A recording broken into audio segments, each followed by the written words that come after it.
कहाँ से हैं? और ये हमारे झाझा के बम हैं, इनके तरफ से भी चढ़ावा भगवान भोलेनाथ इनकी सारी मनोकामनाएं पूर्ण करे। और आइए देखिए पत्नी को हतिया कि चढ़ल बा सवनवा खुश होई नाही मनवा खाले गेरुआ साड़ी से, कि चढ़ल बा सवनवा खुश होई नाही मनवा खाले गेरुआ साड़ी से, हे राजा गेरुआ साड़ी से। जरा उठाइए दोनों हाथ, सभी लोग दोनों हाथ उठाइए। कहना चाहूंगी भोले बाबा जिनको एक हाथ दिए वो एक हाथ उठाएंगे, और जिनको सही सलामत दोनों हाथ दिए दोनों हाथ उठा लेंगे, और जिनको हाथ नहीं दिए बगल वाले से उधार लेके उठाएंगे, लेकिन उठाएंगे जरूर। दोनों हाथ उठाइए सभी लोग, और ताली के साथ कहना है क्या कि चढ़ल बा सवनवा खुश होई नाही मनवा खाली गेरुआ साड़ी से, चढ़ल बा सवनवा खुश होई नाही मनवा खाली गेरुआ साड़ी से, ये राजा गेरुआ साड़ी से, कि देबा घर ले ले चला, कि देबा घर ले ले चला बलमुआ हो पर धनवा के गाड़ी से, हो कि मुखिया के गाड़ी से, कि देबा घर ले ले चला बलमुआ हो पर धनवा के गाड़ी से, हो कि मुखिया के गाड़ी से।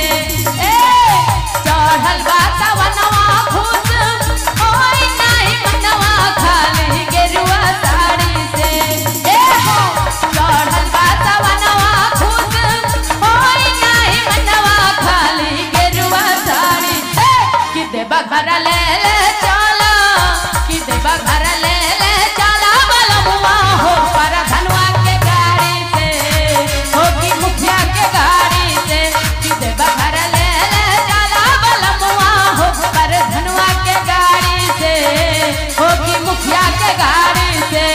झूमके बोल क्या बात जय हो, ताली ताली के साथ दोनों हाथ उठा के बोल। मैं चाहूंगी आप लोग एक बार झूम लीजिए, क्या बात खड़े होके जय भोले। जय हो।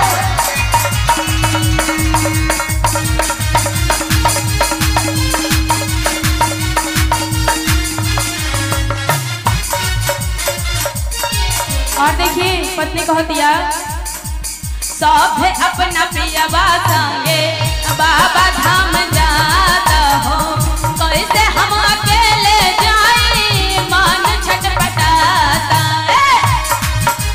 ताली सब है अपना प्रियवा संगे बाबा धाम जाता हो, कैसे हम अकेले जाई मन छटपटाता। बानी नाया कन्या कैसे कर दर्शनिया बाबा भोले भंडारी के, हो बानी नाया कन्या कैसे कर दर्शनिया बाबा भोले भंडारी के। बोल बाबा बोले शंकर भगवान की। आज जरा इधर वाले बाबा आप लोग थक गए क्या? आप लोग बड़े ही कंजूस हैं। आपके लिए कहना चाहूंगी कि ऐसे टुकुर टुकुर देखला से कुछ ना होई, हो ऐसे मुकुर मुकुर ताकला से कुछ ना होई, हो जब ले ताली ना जब ले ताली ना जब ले ताली ना बजे भोला खुश ना होई, जब ले ताली ना बजे भोला खुश ना होई, जब ले ताली ना बजे भोला खुश ना होई।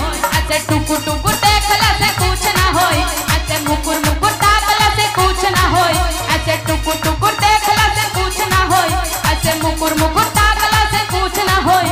जब ले ताली ना जब ले ताली ना जब ले ताली ना बजे भोला खुश ना होई, जब ले ताली ना बजे भोला खुश ना होई। ताली बोल क्या बात।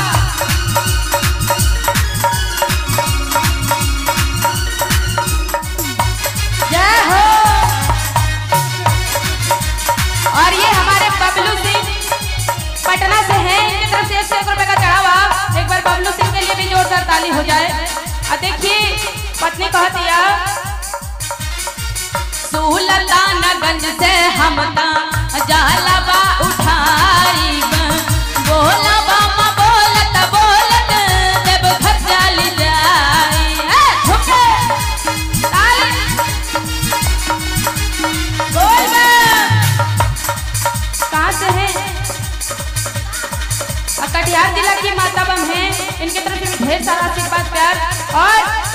सुल्तानगंज से हमका जालबा उठाई बोलबा माँ बोलत बोलत देवघर चली जाई बानी नायक कन्या साधु खाई नाही बंधवाए राजा कांवर भारी से रहुआ राह संगवा साधु खाई नाही बंधवाए राजा कांवर भारी से ये राजा कांवर भारी से।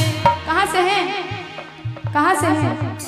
अच्छा ये हमारे दुमका के बम है, इनकी तरफ से भी दान भगवान भोलेनाथ इनकी सारी मनोकामना पूर्ण करें। एक बार आ जाइए ना, अभी आ जाइए, एक बार झूम लीजिए बाबा के भजन में। क्या बात, बोली शंकर भगवान की।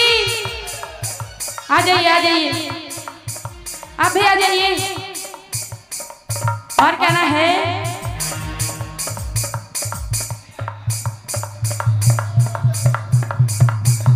अब देखिए एक बार इनके लिए जोरदार ताली बजाइए। आपके सेवा में ये बहुत दिन से एक जैसे हैं, एक बार इनके लिए जोरदार ताली हो जाए। बोलिए शंकर भगवान की। अजर उठाइए दोनों हाथ सभी लोग, अब पीछे वाले बम आप लोग भी दोनों हाथ उठाइए और ताली के साथ कहना है वो भी हो जाएगा। और कहना है कि फोनवा पा कहले चढ़ले सावन में आई बरे भौजी ए भौजी फोनवा पा कहले चढ़ले सावन में आई बरे भौजी कि भौजी रे कैसे अकेला देवघर जाई बरे भौजी कि भौजी रे कैसे अकेला देवघर जाई बरे भौजी। झूम के क्या बात, इधर वाले बात ताली कोई बात, क्या बात, दोनों हाथ उठा के पीछे वाले बात जय हो। आप लोग भी ताली बजाइए जय कोई बात, ताली बजाइए। सोचल पालान सैया अफल कैले सारा हो भाखला रहला हमारा अनंत के भारा सोचल पालान सैया अफल कैले सारा हो भाखला रहला हमारा अनंत के भारा हो अपना चरब पे अपना अलौंडा नचबाई बरे भौजी ए भौजी अपना चरब पे अपना अलौंडा नचबाई बरे भौजी कि भौजी रे कैसे अकेला देवघर जाई बरे भौजी कि भौजी रे